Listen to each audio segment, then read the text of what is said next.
My name is Sally. Back in 1986, when I was 15, my father was a state trooper in the Deep South. I do not want to disclose the state because my father was a well-known and well-respected peace officer in his day. He was assigned to a rural outpost and was responsible for hundreds of miles of state highway, covering a lot of hills and forested areas. So my mother and father decided to rent a small house, more like a wooden shack, nearby his highway patrol station, rather than live in the city, and have Dad come home every other week. The house was off the main highway and at the end of an old logging road. The house was surrounded by deep dark woods on all three sides. The nearest neighbors were miles away from us on either side. We were out in the middle of nowhere. It was an old, one-story wooden two-bedroom house, not as nice or as sturdy as a log cabin. In back of the house was a small standalone, narrow wooden structure. The landlord said it was built as a small barn, but it could be used to store the car, sort of a makeshift garage.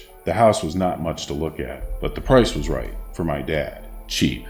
This house was so off the beaten path that we did not have telephone service. My dad left my mother and I with a walkie-talkie turned into the state police band in case of an emergency. The house barely had lights and running water. Everything seemed to be broken or on the verge of breaking down. We also had no trash pickup, so we either had to burn our trash or take it into town and dump it there. My dad decided to not burn our trash to prevent the possibility of a forest fire. My father would be gone most nights. He'd get back around 6 in the morning. My mom and I fell into the habit of sleeping together in my parents' bedroom because my mother did not like sleeping alone. One night, a week or so after we first moved in, I got up to use the restroom. It was around 3 a.m. in the morning when I heard what sounded like somebody mumbling outside coming from the garage. I put my ear to the back wall of the house to listen to the mumbling. Then all of a sudden, it just seemed to stop. I only heard an owl hooting in the distance.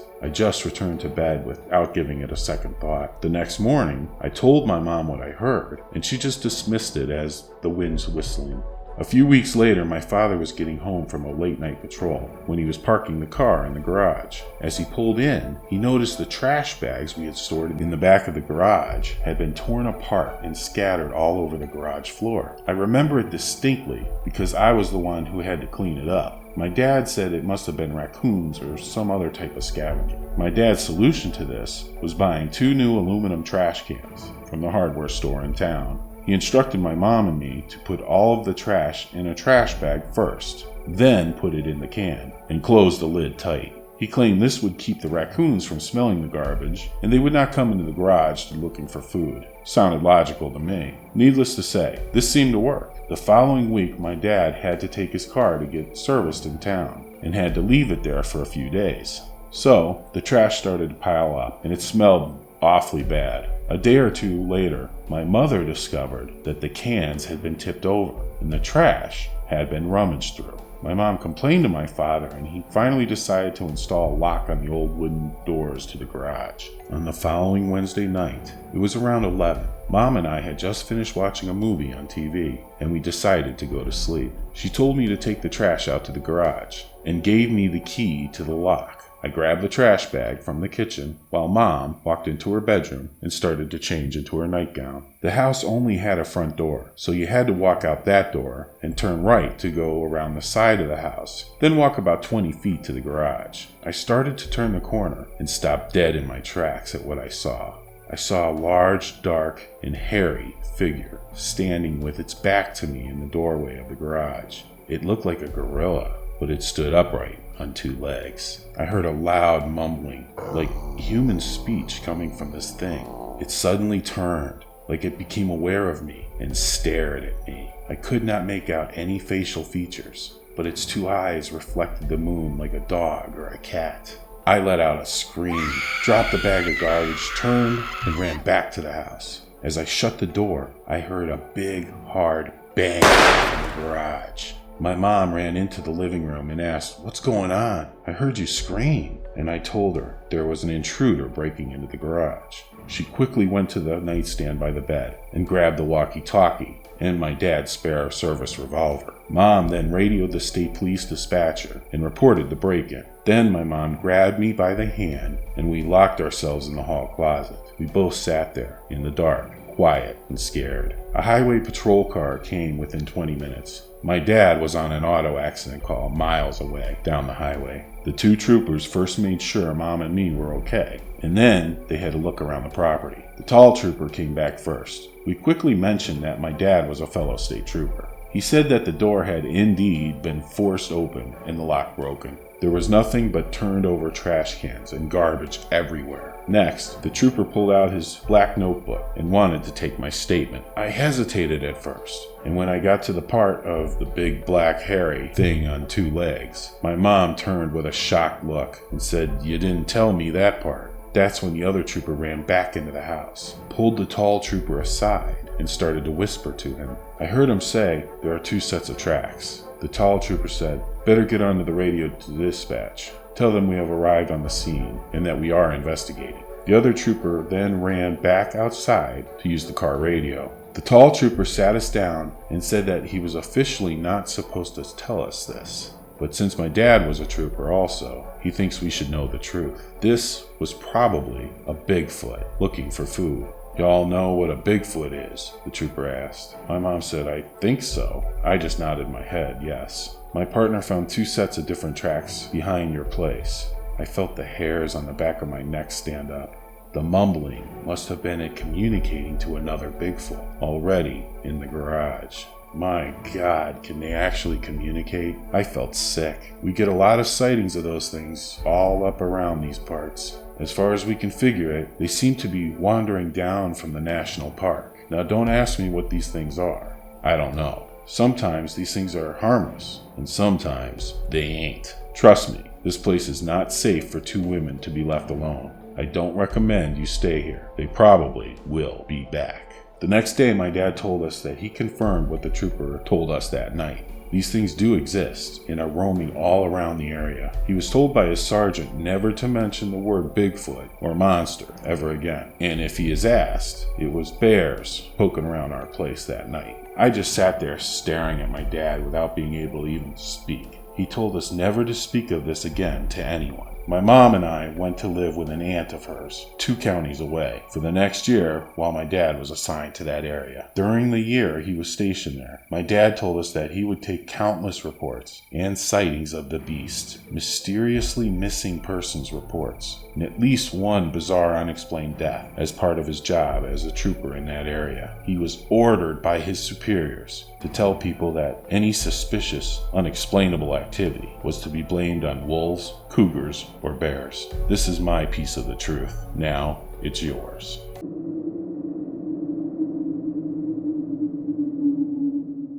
Do not cry late at night. Tears now follow, none except yours. Arms wrapped around, kind, warm, and welcoming.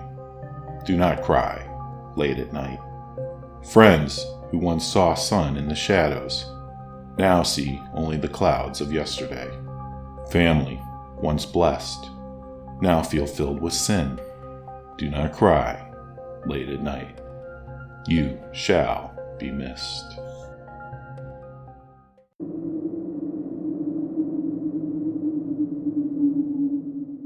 I pull up to the house. I flip off the running lights and tug my keys from the ignition. Picking up the bouquet I have nestled safely in the passenger seat, and stepping out of my freshly vacuumed car, I trot up the stairs to my front door, spinning my keyring on my finger until I reach the lock, where I find the house key with ease, and slip it into the lock. The sight of my gorgeous wife greets me upon entry, as she is sitting on the couch watching her favorite TV series. She jumps up and greets me with a grin and a kiss. "Hey baby," she whispers, excited to see me after both of our staggered shifts. I pull the roses from behind my back, and I watch her eyes light up. She deserves them, and I just wanted to do something special for her. I take off my suit jacket, hang it neatly on the coat rack, as she takes the flowers to the kitchen, running water into a vase, and setting it on the dining room table. "I'll be right back," I call as I head upstairs to change my clothes. I return in blue jeans and a plain white t-shirt. She bites her lip, admiring how the tight sleeves cling to my biceps. I smirk and I wink at her, giving her butt a flirty tap as I turn her around and hug her tightly from behind, placing a series of kisses on her neck. She closes her eyes and sighs, whispering, "I love you so much." I reply in kind, stroking her cheek as I do. "Come on," I say, pressing on toward the door. "We want to get there before the lines get too long." In a minute we are buckling up in the car, and I'm becoming reacquainted with the wonderful smell of these strawberry underseat mats I got from the car wash. Outside feels great, but just the slight chill from the AC is heavenly. We don't agree much on music, but that's okay.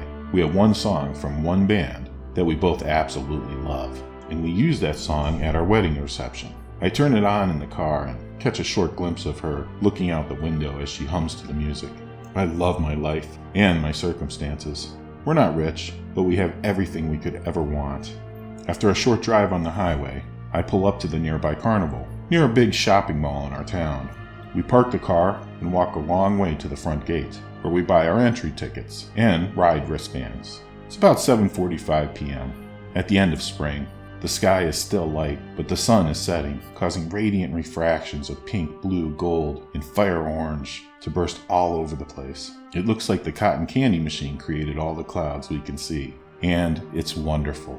We make it to the front gate and flip a coin to see which ride to get on first. I want to try the zipper. She likes the rocking boat. We end up landing on the boat. Just as well. I want to get warmed up for my flying, tumbling experience.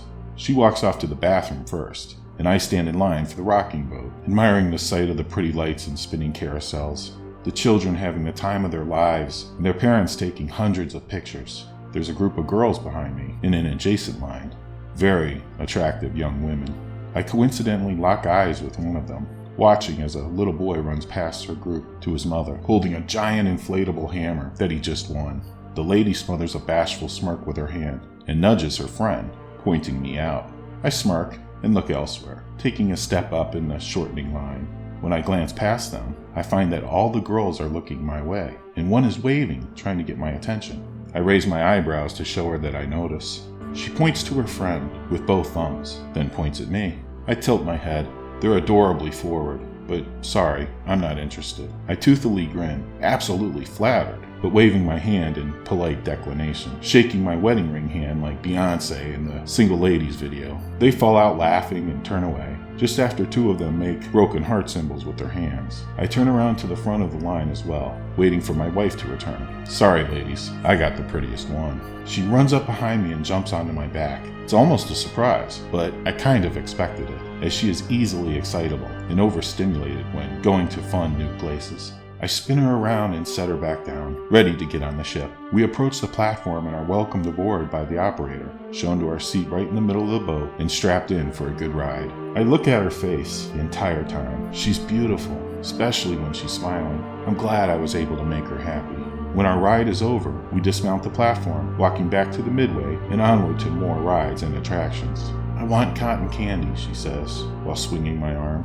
We stop at the cotton candy stand and order 2 sticks, one pink and one blue. I get the pink one, arm in arm, eating cotton candy under the cotton candy skies. This is the way life should be. The sunset is brilliant. I'm so lucky to be where I am, with this gorgeous girl beside me. I am the luckiest man in the world. A small but extremely bright flash in the distance makes itself present. We are all caught very much off guard by it. The gigantic mushroom cloud that immediately follows the light disagrees heartily with my assertion.